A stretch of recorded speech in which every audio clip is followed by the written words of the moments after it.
Coucou toi, j'espère que tu vas bien. Aujourd'hui, c'est vidéo canapé.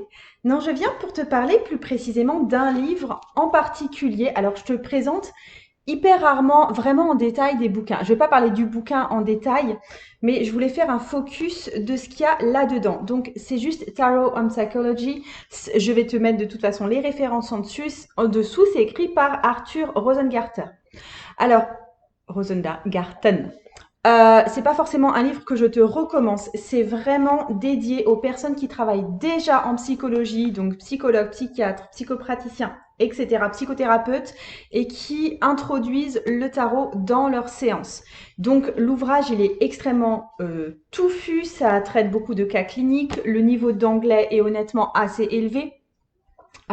Et du coup, vraiment, ça traite de l'intégration des tarots dans les séances de psychothérapie, psychanalyse, etc.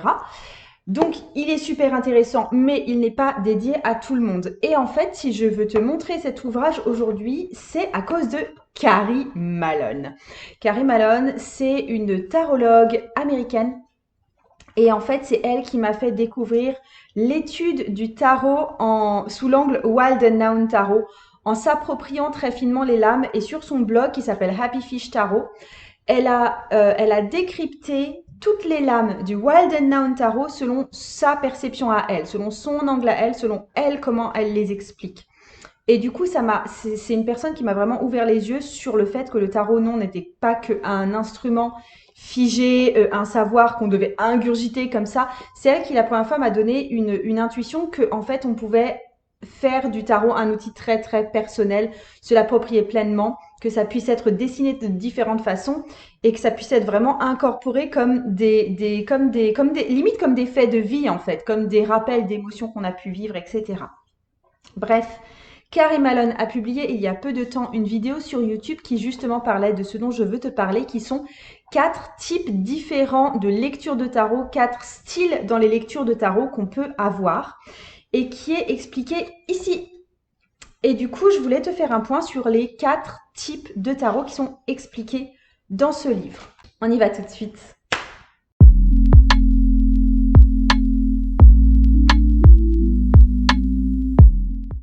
Première chose que je veux te dire, c'est que en fait, Arthur Rosengarten, il reprend déjà une théorie développée par Mary Greer et qui en fait a elle-même décomposé ces 4 types de lecture de tarot. Donc ce n'est pas quelque chose qui est inventé par lui. Par contre, je n'ai pas lu Mary Greer, je connais un peu son blog mais sans plus.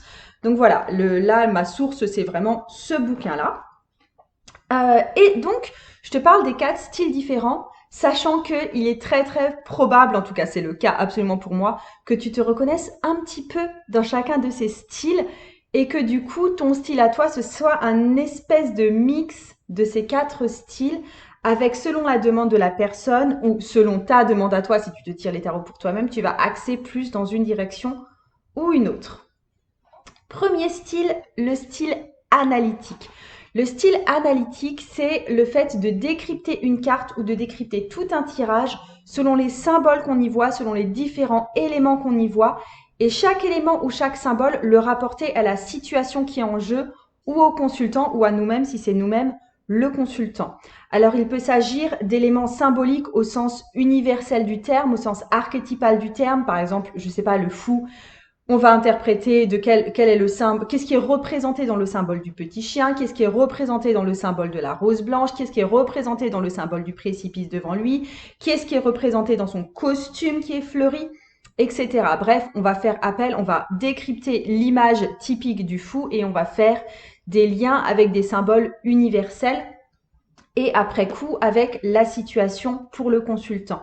Une autre façon de travailler aussi en analytique, c'est de voir ça. Je ne sais pas si tu sais comment Freud, par exemple, il décrypte les rêves. En fait, quand Freud décrypte un rêve, il prend le rêve dans son ensemble et il va pointer chaque élément et il va demander ce que ça symbolise dans la vie du consultant. Pas forcément selon les symboles globaux, mais selon par exemple la mer, ça a une représentation globale en général, mais ça peut représenter pour le consultant en question les vacances, parce qu'il allait passer ses vacances là-bas. Ça peut représenter la famille, parce qu'il y avait une unité familiale autour de la mer, etc. Ça peut représenter l'abondance, parce qu'il allait pêcher et il sortait toujours des tas de poissons, etc. Donc, le symbole qu'on sait approprier, en fait. Donc, Freud, il décrypte tout ça dans les rêves. Il prend chaque élément des rêves et il le fait passer au scribe de qu'est-ce que ça symbolise dans la vie du consultant, pas au niveau des symboles globaux, mais dans la vie du consultant. Et du coup, après, il va tirer une interprétation générale du rêve en mettant tous ces éléments symboliques en association. Ici, c'est un peu la même chose pour le tirage de tarot. On va voir ça comme quelque part le rêve, c'est-à-dire on va regarder tous les petits éléments qu'il y a dans les cartes de tarot et dans le tirage en entier, et on va demander ce qui résonne, ce que ça symbolique dans la vie du consultant, ce que ça symbolise, pardon, dans la vie du consultant, pas ce que ça symbolise forcément sur le plan universel. Donc il y a deux façons d'interpréter les symboles, soit universels, soit vraiment rattachés à notre vie. Qu'est-ce qu'un chien signifie spécialement pour moi? Qu'est-ce que la couleur jaune signifie spécialement pour moi? Etc. Pour t'aider dans cet apprentissage vraiment plus analytique, là où je suis vraiment moi dans l'analyse absolue, c'est quand par exemple je fais toute ma suite là de vidéos, tout mon défi vidéo où j'explique chacun des arcanes du tarot. Donc là je suis dans un défi où je crée une vidéo pour chacune des cartes de tarot et là je l'aborde nécessairement sous l'angle très analytique. Je prends les différents éléments de la carte, je vois ce que ça veut dire dans le temps.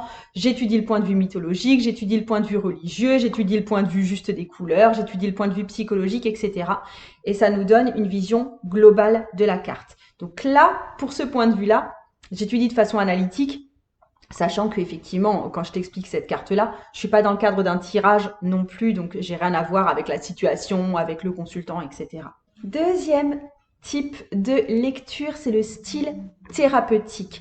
Alors là, ça se passe vraiment dans sa description comme un face-à-face avec notre consultant, c'est-à-dire qu'il va plutôt s'agir de laisser au consultant une assez libre interprétation des cartes qu'il a devant lui, de faire des associations entre sa situation et les images, de laisser libre cours à sa pensée. On est vraiment dans un processus type psychologie, psychothérapie, c'est-à-dire qu'en fait, il s'agit vraiment de l'interprétation propre du consultant et le thérapeute va servir de miroir, va servir de révélateur, va venir poser les bonnes questions, va venir enrichir la réflexion, va demander exactement ce que cette image évoque et la construction de souvenirs qu'il y a derrière telle image ou quelle construction mentale il y a derrière telle image.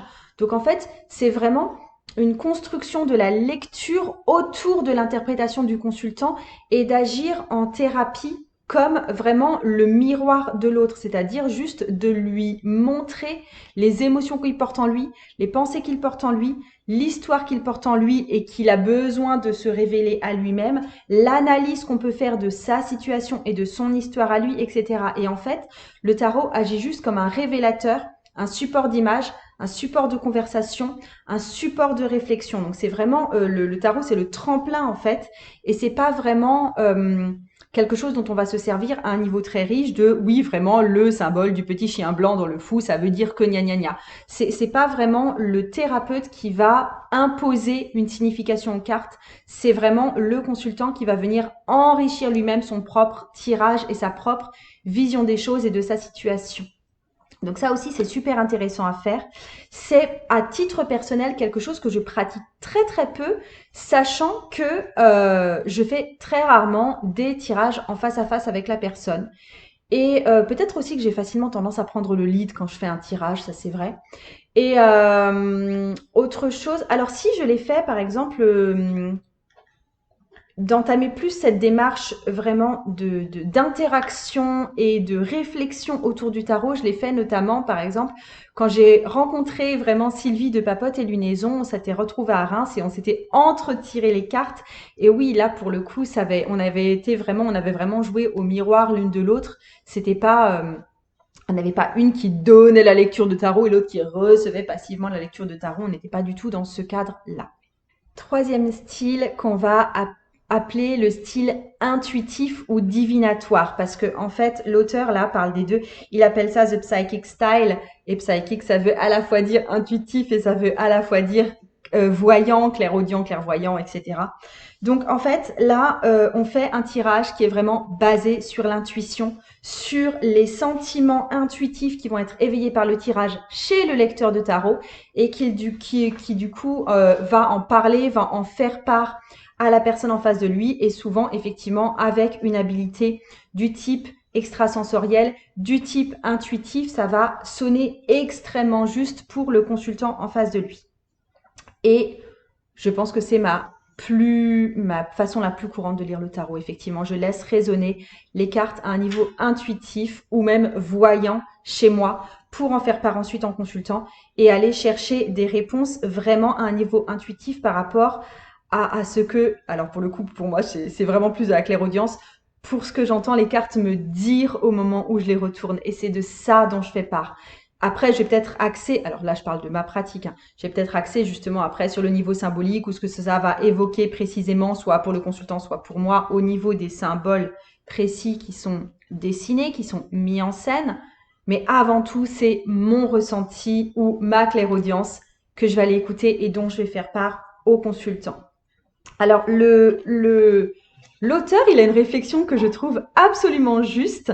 Il dit qu'à sa connaissance, les tarologues, pardon, à l'heure actuelle, ils se définissent extrêmement rarement comme voyants, ou voilà, ils se définissent très très rarement comme voyants ou comme clairaudient, machin chose, et que du coup, il y a ce truc de je suis thérapeute, je suis tarologue en plus, mais je ne me définis pas comme voyant, même si j'utilise très fortement des dons extrasensoriels, même si j'utilise très fortement mon intuition dans les tirages. Et effectivement, c'est mon cas. Je me vois avant tout comme psychopraticienne, je me vois avant tout comme tarologue, et j'ai du mal à dire que j'ai aussi ce côté divination, que j'ai aussi ce côté voyant. Et à l'inverse, il fait remarquer que les gens qui se considèrent comme clairvoyants, qui se considèrent comme médiums, qui se considèrent comme voyants, ne vont pas se labelliser eux-mêmes tarologues parce que en fait pour eux le tarot, même si c'est employé, ne devient qu'un outil en plus qui leur permet de canaliser leur propre voyance. Et en fait j'ai beaucoup aimé en fait c'est comme si personne ne disait mais oui je me sers du tarot clairement pour faire de la divination. C'est soit vu sous l'angle clairement thérapeutique, soit sous l'angle, bah moi je suis voyante et le tarot, bah c'est juste un truc en plus, tu vois, qui me sert à m'exprimer, mais en fin de compte, ce qui compte avant tout, c'est mes capacités extrasensorielles. Donc c'était assez rigolo à voir. Donc là, effectivement, troisième type, le style divinatoire ou le type intuitif.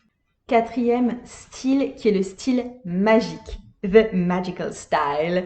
Et en fait, alors pour le coup, ça j'utilise beaucoup, c'est aller chercher des ressources dans les images en termes soit de croyances limitantes à éliminer, à faire un travail énergétique pour se libérer de certains poids en ayant comme support les images, ou avoir les images qui vont agir comme support, comme des affirmations positives en fait, et qui vont servir à nous ancrer dans une énergie aussi plus positive. En fait, là, il dit, dans ce contexte-là, la magie s'est définie comme l'art de changer d'état de conscience à volonté. Et c'est bien comme ça que j'utilise le tarot. La plupart du temps, en fait, quand je me fais des tirages à moi personnellement, c'est dans ce but-là précisément que j'utilise le tarot. Je l'utilise rarement à titre personnel pour avoir des réponses type un choix que je dois faire ou type mais pourquoi est-ce que je suis dans cette situation-là, ou pour vraiment examiner ma situation. À titre personnel, j'utilise peu le tarot pour chercher des réponses ou à titre d'examen. Par contre, très clairement, je l'utilise comme outil pour changer d'état de conscience, voir les choses d'une autre façon et changer ma propre vibration énergétique. Absolument. Et dans ce cas-là, les images vont servir comme d'un support visuel qui va nous plonger dans un état second, un état plus ou moins de transe, un état plus ou moins hypnotique, qui vont permettre ce travail énergétique intérieur ou psychologique, hein, si on le voit plus comme un travail psychologique, qui va venir ancrer par une image quelque chose qui va être de l'ordre plus profond, qui va être de l'ordre plus vibratoire chez nous. Et ça, c'est mon outil privilégié, enfin c'est ma façon, c'est mon style de lecture de tarot privilégié pour moi-même et plus rarement pour les personnes avec qui je fais des accompagnements en individuel.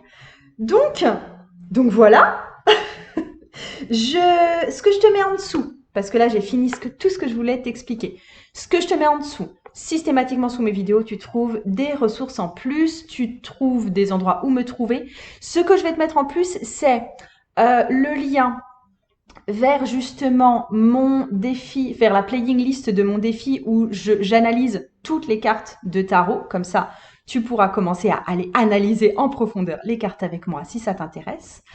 Ce que je vais te donner aussi, c'est une autre vidéo où je te montre comment moi, j'analyse en profondeur une carte de tarot. Comment je vais aller justement décrypter les symboles d'une carte de tarot là pour être à fond dans le style analytique. Je vais te mettre bien évidemment les références de ce titre. Je vais te mettre les références pour Carrie Malone, qui est une de mes références en tant que tarologue. Et ah oui, je vais te mettre le Happy Fish Tarot qui est son site. Et je ne l'ai pas précisé, elle est également créatrice d'un jeu de tarot qui s'appelle The Spacious Tarot, que je ne possède pas, mais qui est très très beau si ça t'intéresse. Donc tu trouveras encore des surprises en dessous. Je vais aussi te mettre sans doute un lien vers mes accompagnements, vers mes accompagnements si c'est quelque chose qui t'intéresse. Je m'arrête là, je te souhaite une super belle journée. Bonne lecture à toi si tu es dans la lecture d'ouvrages tarologiques. À très bientôt et le tarot peut changer ta vie.